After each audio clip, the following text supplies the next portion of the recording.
Breaking news చూస్తున్నాం. విజయవాడలో వరదలు సృష్టించిన బీభత్సానికి ప్రజలు విలవిల్లాడుతున్నారు. ఈ ప్రకృతి ప్రళయంలోనే పలుచోట్ల హృదయ విదారక ఘటనలు చోటు చేసుకున్నాయి. సింగనగర్ వరదల్లో కనిపించకుండా పోయిన కొడుకుని 2 రోజుల తర్వాత తండ్రి కలుసుకోవడంతో భావోద్వేగానికి గురయ్యారు.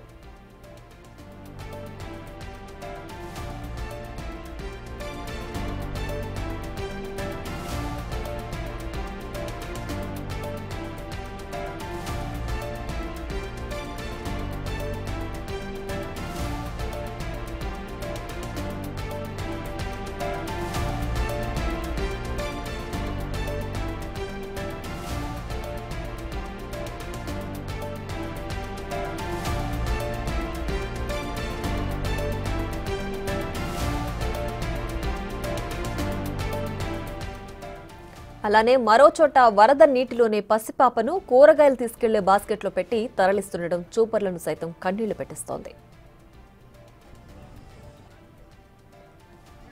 ఇక ఈ తరహా ఎమోషనల్ ఘటనలు కాకుండా ప్రజలు కూడా అప్రమత్తంగా ఉండాలనే సూచనలు వినిపిస్తున్నాయి. వరదల్లోనే పాములు సైతం కొట్టుకురావడం పట్ల భయాందోళనకు గురవుతున్నారు స్థానికులు.